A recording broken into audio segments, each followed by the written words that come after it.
Oh my god. In today's market, there are too many whites available for oil painting, and it gets very confusing. And let me give you a short description of each and every white that are available. One is the most common, which is the titanium white, most opaque, strongest covering power and general purpose white. Then there is something called zinc white, which is transparent and subtle lightening and glazing and delicate tints can be done with this thing. And even a mixing white, which is slower tinting strength and ideal for smooth color mixing. Lead white, which is warm and it produces flexible paint film, excellent for portraits and traditional painting, but this is restricted by law in many countries. And there is flake white hue, and which is like a lead free substitute for flake white derived from titanium. There is foundation white for fast drying underpainting and initial block-ins, and also transparent white, which is like a very transparent glazing and subtle value shifts. All of these derive from mostly titanium white. And again, there are other things like pearly or silver white, and also Kremnitz white, which is like a lead white. So you can see how difficult it is. At present, you have understood that the flake white is a very old one, and it's possibly the most permanent white that we know. From all of these, now you can understand that the lead white is the oldest and the most permanent of all of these, because it has been there ever since, and the rest of the pigments are quite new. So here is lead white, and this is from Blue Ridge that I acquired several years ago. Now you can see it's almost gone. And this one is flake white hue, and this one is pure titanium dioxide, which I use every day. And also, this one is a blend of titanium dioxide and zinc. This is PBO, but it's also gone. But this one is a good white. It can handle, uh, yellowing quite a bit. And this one is our regular Camlin oil paint found in India, a very common and very good paint. So these are the most commonly used oil paints. Out of this and this variation are the most common, whereas a variation like this and very rarely this, which is like a lead white, is actually slightly rarely used, but a lot of people use them who can access that. I mean, lead white is very expensive, and it's a different thing altogether, completely from all of these. These are titanium based, and this is completely pure lead. Well, there is another paint you will find. It's called zinc oxide or zinc white, which is mixed into this one to reduce the power of titanium dioxide. But the zinc white on its own is not good, so avoid using zinc white. It's going to create flaking of the paint, and I have faced this in the past in mostly unimportant works, several years ago. Okay, so flake white is going to be transparent, so use very little, and let's see what happens with this transparent color, and if it is going to be very impactful. At present, it's very unimpressive, but let me increase the strength, and this one has stiffened a little for not using. You can see that flake white, when it's used amply with such a low quantity of this pigment, you can see that it can influence and it can tint. But now let me just dilute it a little bit and use this here, and let's see what happens.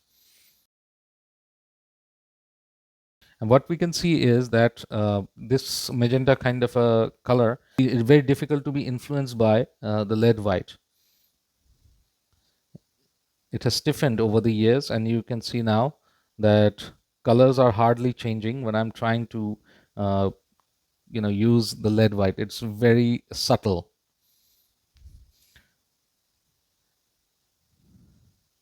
With this kind of a paint, I mean, it's best to use them for glazing rather than anything else. I'll get to the reason why I'm telling you this.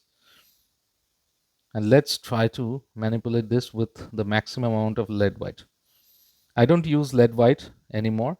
I have used it in several cases, and here you can see that I'm using a full strength of lead white as far as I can.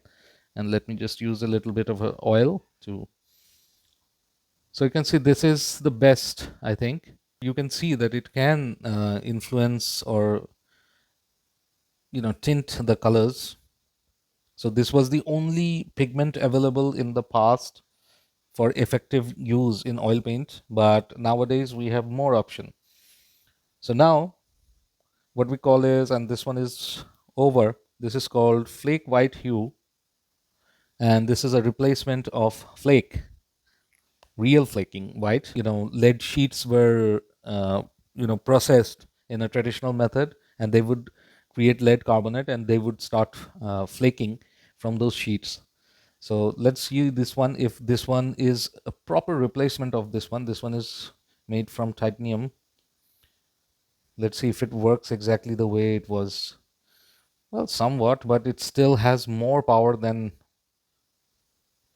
somewhat. It has still more power than the other things. It still has more power than lead white. You can see it can influence colors very quickly, which is quite difficult with lead white. Now, when I'm trying to add this color, it certainly behaves similar to lead white, and I have seen this with the stringiness, characteristic stringiness of the lead white. Unfortunately, this lead didn't have that, but it, I think, is more prominent in Kremnitz white maybe. But this has that stringy characteristics. If you try to play with it a little bit, it can give you that thing. But let's use that. But if I use the full strength as much as I can onto this, you can see that it quickly changes, where it didn't happen with that one. So obviously, even though it's created to behave like lead, but you can see the characteristic bluishness compared to this one, which I think the original color has retained its nature, whereas here it's going somewhere else. And we shall see that in the next two colors as well, because here titanium is supposed to be maximum, because this one is pure titanium and this one titanium's share will be more. Now let's look at this one. Here this will go completely different, but it's still easier to mix. But you will feel that when you're painting with this, because I'm used to painting with pure titanium dioxide rather than having zinc mixed into it.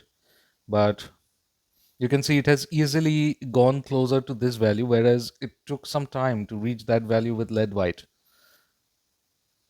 And one thing is that lead white is slightly poisonous, and it's important that you take care while using lead white. It's important that you don't ingest the paint, and you can see that we quickly tinted the color and used it effectively. Now, if you wish to go somewhere like this, it can be done with very little paint or very little white paint and use that, and you can very quickly reach that value. You just use less of it, and this is going to be very useful. You see? Whereas when you want full power, it becomes very difficult with lead white or even this flake white hue to get a very pale color, even though you can here, it can show, but this will do it very quickly. Here, the white paint will be more than the other color that you're trying to create a tint with. Now you can see how far we can go with this thing, and we can reach pure white. So we can very quickly create a very powerful tint with which is almost reaching white. And this is very difficult with these two, but somewhat possible with this one if we use this. But still, you can see that it's overpowering, because first of all, this is a student grade paint, so not a lot of tint, but I think it can reach very close. But the best thing is to use the pure titanium. It's flexible. Titanium dioxide is very flexible white, and I mean, you can see the results for yourself. Idea is why you should be painting with other whites that are not so common. Maybe you can paint it for an experiment and try to find out what is the best way to use those, like not zinc white, but also permanent white, pearly white, silvery white, or something like that. I mean, those colors are there, so you can try to understand how best they can be used for that particular purpose.